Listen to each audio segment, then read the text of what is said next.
Hello दोस्तों, और आज की वीडियोस में हम देखने जा रहे हैं लेव वाइगोत्स्की का सिद्धांत। ठीक है भाई, लेव वाइगोत्स्की का सामाजिक सांस्कृतिक अधिगम का जो सिद्धांत है वो किस तरीके है, उसमें क्या क्या फैक्ट्स हमें याद रखने हैं, वो सारी बातें आज हम इस वीडियो में चर्चा करेंगे। तो सबसे पहले देखिए, आप इस सिद्धांत के क्या क्या उपनाम हो सकते हैं वो आपको याद रखने हैं। तो इसके प्रतिपादक लेव वाइगोत्स्की रहे हैं। ठीक है, ये एक ही सिद्धांत है, ये इसके अलग अलग उपनाम लिखे हुए हैं। तो सामाजिक सांस्कृतिक विकास का सिद्धांत भी कहते हैं इसे, और सामाजिक अंत्यक्रिया का सिद्धांत। ठीक है भी, क्योंकि लेव वाइगोत्स्की मानते हैं कि कोई भी बालक जो है वो क्या है, अपने समाज के अंदर के अपने बड़ों से अंत्यक्रिया करके, ठीक है, जो उससे क्या वयस्क होते हैं, मतलब बड़े होते हैं, उससे क्या है अंत्यक्रिया करके सीखता है। यह हमें कौन बताता है? लेव वाइगोत्स्की बताता है। और इसे सामाजिक रचनावाद भी कहते हैं, निर्मितवाद का सिद्धांत भी कहते हैं, और सामाजिक संज्ञानात्मक विकास का सिद्धांत भी कहते हैं। यहाँ पे सामाजिक संज्ञानात्मक है, संज्ञानात्मक विकास तो संज्ञानात्मक विकास का सिद्धांत तो जीन पैजे ने दिया था, लेकिन जब आ जाए शब्द आपके सामने लिखा हुआ सामाजिक संज्ञानात्मक विकास, तो लेव वाइगोत्स्की का नाम आएगा। उसके बाद सामाजिक संरचना का सिद्धांत भी किसने दिया? लेव वाइगोत्स्की ने। ये सभी जो नाम है वो एक ही सिद्धांत के हैं, ये बात आपको ध्यान रखनी है। उसके बाद इसकी पुस्तक जो है उसका नाम आप एक याद रखोगे, लैंग्वेज एंड थॉट, यानी भाषा और विचार। ठीक है भाई, भाषा और विचार नामक इसकी पुस्तक है लिखी हुई, इसका आपको नाम याद रखना है। उसके बाद देखिए भाई, महत्वपूर्ण अवधारणाएं। इसके कौन कौन सी अवधारणाएं इन्होंने विशेष तौर पे 3 अवधारणाएं दी थी, एक MKO और एक ZPD और एक क्या है स्कैफोल्डिंग। ठीक है, ये 3 अवधारणाएं थी इसकी। ये अवधारणाएं क्या हैं, किस तरीके से ये वर्क करती हैं, ठीक है, अभी आपको डिटेल में बताएंगे, समझाएंगे। ठीक है भाई, तो देखिए भाई, सबसे पहले यहाँ पे आपको ये सिद्धांत का नाम आएगा। ठीक है, या फिर आपको कहीं भी लिखा हुआ मिल जाता है कि बच्चा जो है वो सामाजिक अंत्यक्रिया के द्वारा सीख रहा है, ठीक है, या फिर अपने बड़ों से अंत्यक्रिया के माध्यम से सीख रहा है, तो तब हमें वो सिद्धांत किसको इंगित करेगा? लेव वाइगोत्स्की के सिद्धांत को इंगित करेगा, बताएगा। ठीक है भाई, तो इसमें हम सबसे पहली अवधारणा पढ़ते हैं MKO का मतलब क्या है? More knowledgeable other. ठीक है, मोर नॉलेजेबल अदर, यानी ज़्यादा ज्ञाता जो है वो दूसरा है, मतलब ज़्यादा ज्ञानी जो है वो दूसरा है। बच्चा जब छोटा होता है तो जब उसे वो बड़ों से जब भी उसके मन में कोई प्रश्न आता है तो वो बड़ों से पूछता है, जो भी उसके सामने बड़ा व्यक्ति होता है, ठीक है, उसका माता पिता हो सकता है, उसका शिक्षक हो सकता है, या फिर और कोई बड़ा वयस्क व्यक्ति हो सकता है, तो वो उससे अपने जो प्रश्न है उनके सामने रखता है, उनसे पूछता है कि ये कैसे हो रहा है। ठीक है, तो इसका मतलब क्या है कि बच्चा जो है वो अपने से ज़्यादा ज्ञानवान दूसरे को मान रहा है, अपने से ज़्यादा ज्ञानवान दूसरे को मान रहा है। ठीक है, तो एक स्टेज ऐसी होती है जब क्या है, उसके माता पिता, शिक्षक, सहपाठी जो हैं वो क्या है, ज़्यादा ज्ञाता होते हैं बच्चे से। ठीक है भाई, तो बच्चे से वो ज़्यादा कुछ जानते हैं, इसलिए उनको क्या कहा, लेव वाइगोत्स्की ने क्या कहा? MKO, यानी मोर नॉलेजेबल अदर। ठीक है, ज़्यादा ज्ञाता दूसरा। जो भी चीज़ बच्चा जब छोटा होता है तो उसे संसार के बारे में उतना ज्ञान नहीं होता जितने कि उसके माता पिता, शिक्षक, ठीक है, या फिर उससे जो वयस्क हैं, ठीक है, उनको होता है। ठीक है, तो इसलिए क्या है, MKO का मतलब क्या है?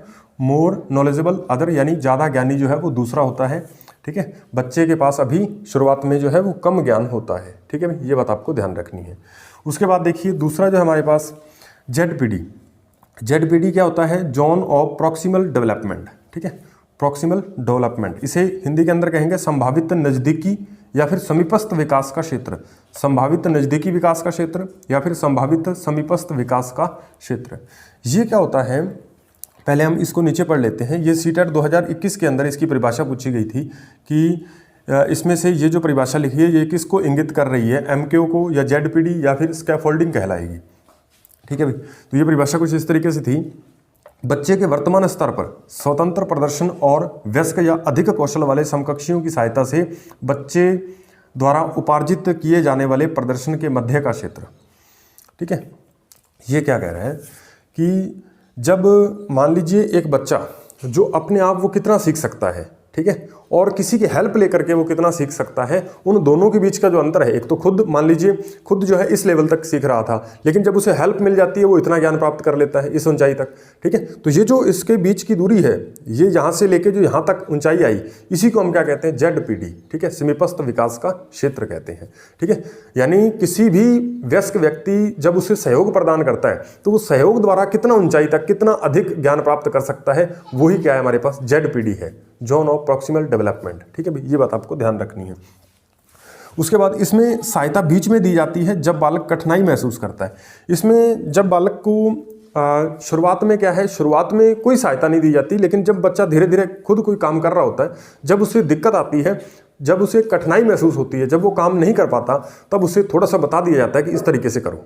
ठीक है भाई, जैसे मान लीजिए बच्चा जो है वो दो का टेबल बता रहा है, ठीक है, 2, फिर आगे लिख देता है 4, फिर आगे 6, 1 मान लीजिए यहाँ पे भूल जाता है, ठीक है, तो फिर हम उसे बता देंगे कि यहाँ पे क्या आएगा, 8 आएगा, ठीक है, तो फिर उसके बाद वो लिखना स्टार्ट कर देता है, उसे आगे 10 याद आ जाता है, फिर 12, ठीक है, इस तरीके से। तो ये जो हमने 8 बताया, इसके बाद देखिए आप यहाँ तक चला गया, ठीक, पूरा पहाड़ा इसने लिख दिया, ठीक है, तो हमने उसका सहयोग किया, सहयोग के द्वारा उसने क्या है, अपने कार्य को फिर से आगे स्टार्ट कर लिया, ठीक है, उसे उसके दिमाग में फिर से आने लगा, वो समझ गया, आगे वो स्टार्ट कर दिया उसने, ठीक है भाई। तो इसे हम क्या कहते हैं, मान लीजिए कोई एक ऐसा भी हो सकता है कि मान लीजिए कोई बच्चा एक डायग्राम बना रहा है, ठीक है, और उस डायग्राम में मान लीजिए उसको कोई चीज़, मान लीजिए एक व्यक्ति का वो चित्र बनाना चाह रहा है, ठीक है भाई, मान लीजिए एक व्यक्ति का जो है वो चित्र बना रहा है, ठीक है, एक लड़की का चित्र बना रहा है, लड़के का चित्र बना रहा है, मान लीजिए। अब उसने मान लीजिए बाकी सारा चित्र बना दिया, लेकिन उसने हाथ नहीं बनाए, तो हम उसे बताते हैं कि इस तरीके से हाथ बनाओ। तो हमने क्या किया, इसे सहयोग प्रदान किया, ठीक है, कार्य तो वो कर रहा था, कार्य के बीच में ही हमने कहा कि यहाँ पे ये चीज़ होनी चाहिए, ठीक है, तो उसको कार्य के बीच में जब हम क्या सहयोग प्रदान करते हैं तो वो है ZPT, ठीक है भाई, ZPT।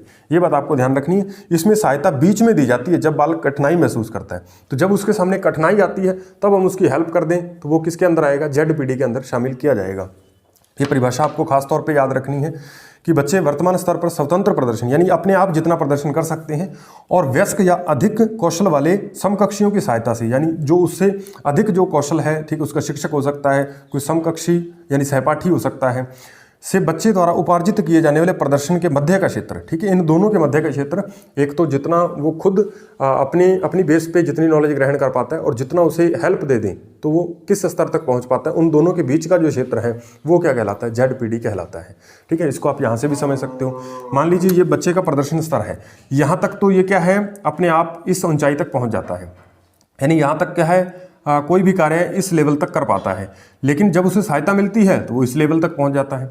तो ये वाला जो यहाँ से लेके यहाँ तक का क्षेत्र है, यहाँ से लेके यहाँ तक का क्षेत्र, ठीक है, इसके बीच का ये वाला जो क्षेत्र है ये क्या कहलाता है, ZPD कहलाता है, जोन ऑफ प्रॉक्सिमल डेवलपमेंट कहलाता है, ठीक है भाई। ये बात आपको ध्यान रखनी, ZPD क्या होता है, उम्मीद है आपको पूरी बात समझ में आ गई होगी, ठीक है। नेक्स्ट हम पढ़ते हैं स्कैफोल्डिंग। स्कैफोल्डिंग, इसको इंग्लिश के अंदर स्कैफोल्डिंग कहते हैं, हिंदी के अंदर इसे ढांचा निर्माण लिखा आ जाता है, पाड़ लिखा आ जाता है, या फिर मचान भी लिखा आ जाता है कई बार। तो ये सारे शब्दों से आपको परिचित होना पड़ेगा, ठीक है भाई। ये बात एक ही बताते हैं हमें, स्कैफोल्डिंग इंग्लिश वर्ड आप याद रखोगे तो बहुत बढ़िया रहेगा। इसमें क्या है, बालक को कार्य के शुरुआत में ही सहायता प्रदान की जाती है। जब बालक पूरी तरह से सीख जाता है तो सहायता हटा ली जाती है, अर्थात सहायता अस्थायी होती है। इसमें हम क्या कर रहे थे, बालक जब कार्य करना स्टार्ट कर देता है, कार्य कर रहा होता है तो बीच में कहीं अटक जाता है, तब हमने सहायता प्रदान की थी, वो तो है ZPD।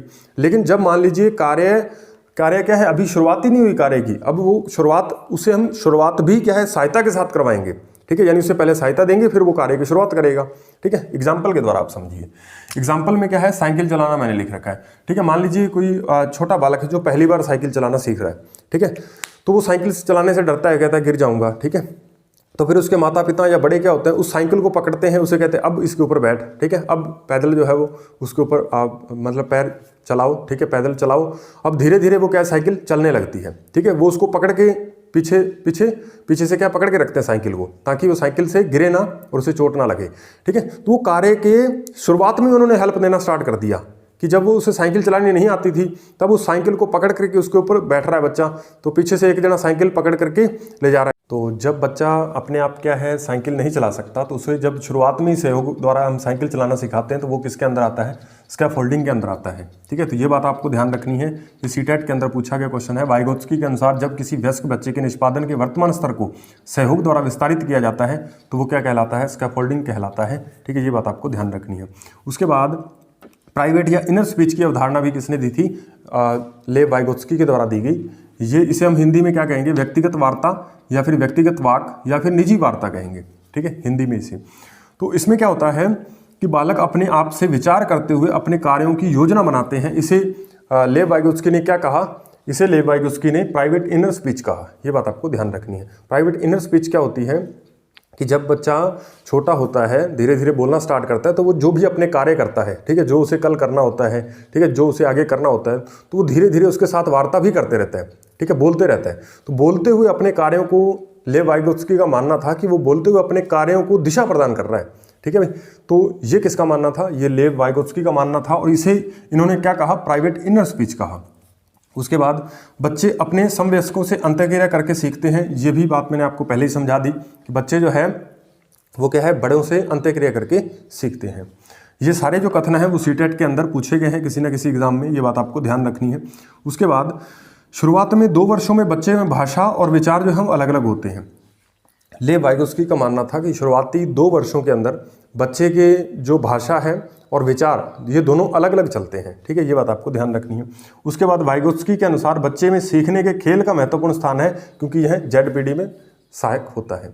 तो लेव वाइगोत्स्की ने खेल को महत्वपूर्ण माना क्योंकि ये ZPD में सहायक है, ठीक है, ये बात आपको ध्यान रखनी है।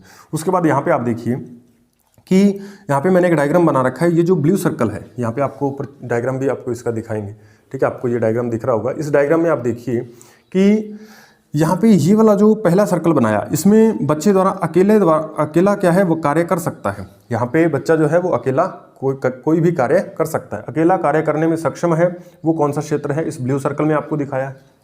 उसके बाद देखिए ये जो ऊपर मैंने एक क्या है, ये ग्रीन सर्कल ऊपर बनाया है, ये है हमारे पास ZPD, यानी यहाँ तक बच्चा अकेला कार्य कर सकता था। यहाँ से लेके यहाँ तक हम इसे ले गए क्या, सहयोग द्वारा, ठीक है, सहयोग द्वारा हमने इसे सहायता प्रदान की। तो जब हम सहायता प्रदान करके इसके वर्तमान स्तर को ऊंचाई तक ले जाते हैं तो वो क्या कहलाता है, ZPD। तो ये जो है ZPD क्षेत्र है, ये यहाँ से लेके यहाँ तक, ठीक है।